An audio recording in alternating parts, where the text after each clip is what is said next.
téléporté à QG, on a repéré un bouffon en Impreza, on l'a intercepté au carrefour.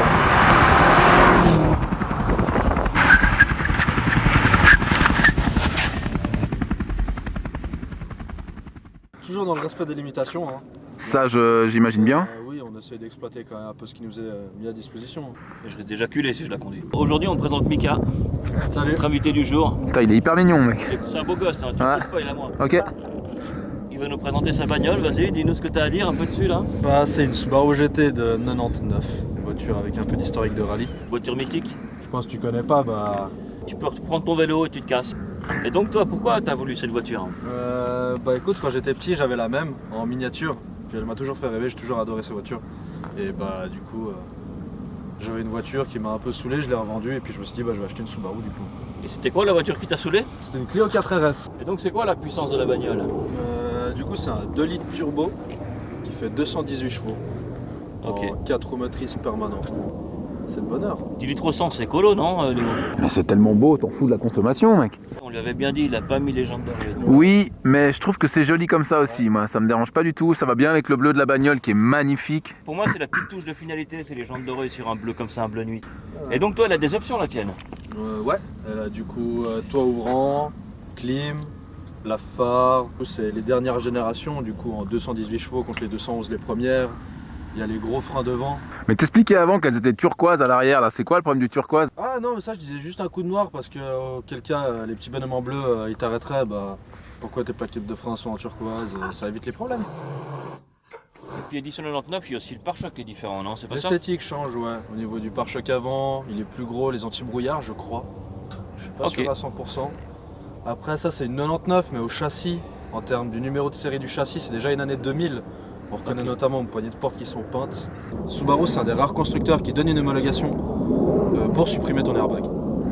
Puis après, un petit jeu de manomètre dedans pour savoir à combien ça souffle, et puis voilà quoi.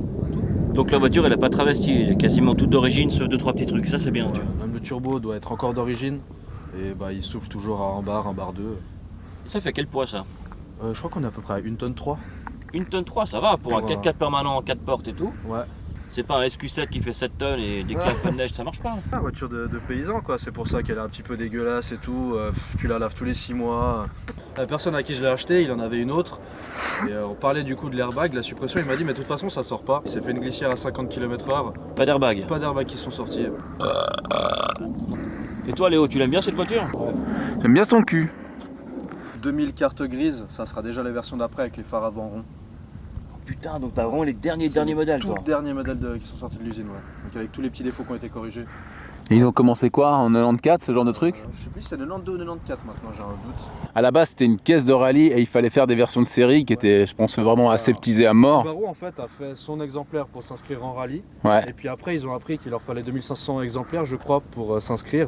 Et bah du coup, ils ont castré, si on veut, le modèle rallye pour faire les 2500 exemplaires pour Monsieur Tout le Monde. Et puis, Mais celle que t'as, elle a gardé un petit peu le charme des premières, c'est-à-dire il y a vraiment rien à l'intérieur. des plastiques qui font du bruit, Et puis on a entendu les freins aussi. très minimalistes comme le font souvent les Japonais dans ces années-là. Puis pareil, le turbo aussi, t'écrases, t'as rien avant 3000 tours quoi. Ah, mais c'est les défauts qui font le charme des voitures généralement. C'est ça. Maintenant elles ont tellement plus de défauts qu'on se fait chier dedans. Toi qui es vraiment très gros, tu veux pas t'asseoir dedans pour qu'on voit la place qu'il y a, mec? Regarde comme je suis. Bah t'es gros, hein. Faut savoir que tu prends un Mercedes Break, je vais toujours citer cet exemple-là. Tu recules les sièges pour être bien dedans, bah il reste ça. Trouvable encore toutes les pièces là-dessus, carrosserie ou quoi? Beaucoup de choses. Et en fait, c'est des véritables Lego. Entre celle-ci et puis les STI par exemple de 2004-2005, il y a énormément de pièces qui sont interchangeables. C'est super perturbant d'avoir la caméra aussi proche que ça. C'est vraiment un connard. Le mec qui fait chier, quoi. Il y avait Opel qui faisait ça. Tu prends un petit moteur ou le gros V6, ah ça marchait. Bah attends, on va aller voir un peu le moteur là, mes frelons. Hop. 268 000 km et des poussières en ce moment dans son jus. Hein. Moteur d'origine, turbo d'origine. Comme quoi c'est solide ces vieux trucs. J'allais dire que le seul bémol de ces voitures c'est la rouille. Ouais, bah ça, je crois que c'est beaucoup de Parce que caisses. la Hein. carrosserie est très très fine. Ouais. Ouais, t'expliquais que t'avais dû refaire les ailes. Les ailes arrière, ouais. Putain, il bossait dans le moteur en fait. Oui, c'est ça que je disais avant. Ça a l'air Un accessible. alternateur. Ouais, il est juste là. devant toi. Tu veux faire la distrib, une face avant, un radiateur, elle est en face de toi. C'est enlevable la face avant, c'est facile à Ouais, enlever. bien sûr. Le seul truc qui peut être chiant, c'est peut-être les bougies. Putain, tu bricoles dessus un peu? Ouais, un petit peu, ouais, j'ai fait quelques petits trucs. Mais grosso modo, pas besoin de foutre les mains dedans, du coup je fous pas les mains dedans quoi. C'est ma voiture de tous les jours. Puis la reprogrammation là-dessus, c'est quoi? T'as déjà une cartographie là-dessus ou tu dois mettre une puce? J'ai appris du coup qu'elle avait déjà une prise EBD pour les diag, Diagnostic, ouais. mais c'est les toutes premières, du coup t'as pas énormément d'options. Magnifique, Après, ça. de nouveau, augmenter les watts là-dessus, si tu fais pas la boîte, c'est le premier truc qui va péter. Ou alors faut brider en couple. T'es japonais, ça, les brider en couple.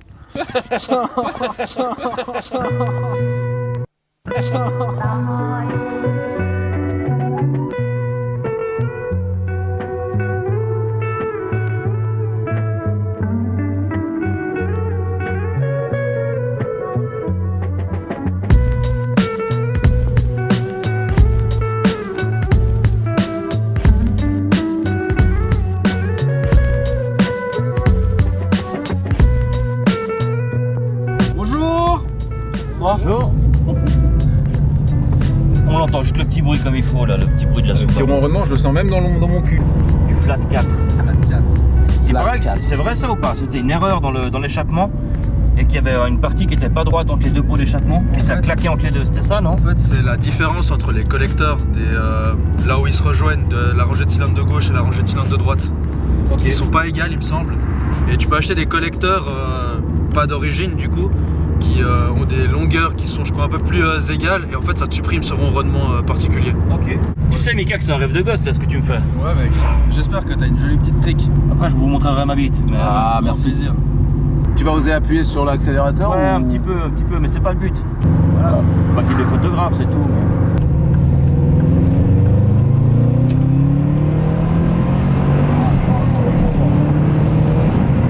Ouais, c'est magnifique. Il y a un cheval en panne, mec. Ah ouais. Ouais.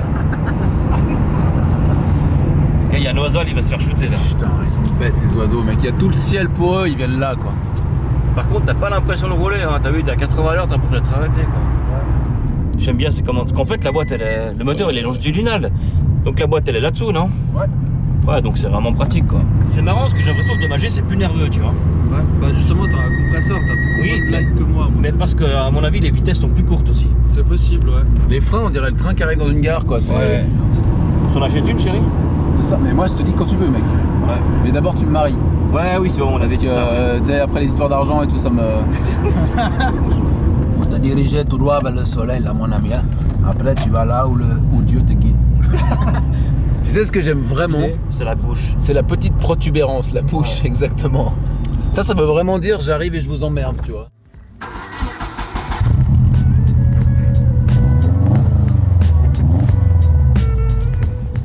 Ça va, tu t'oses lui demander ou bien? Ouais, je vais essayer de demander. Je suis un peu intimidé, mais... Mika? Ouais. Ça te dit ce soir, soirée pyjama chez moi? Ouais, je prends un petit pyjama Spider-Man. Ok, puis on se fait un jacuzzi, mec. Yes. Allez, top. Allez, ciao. Hein. Bisous.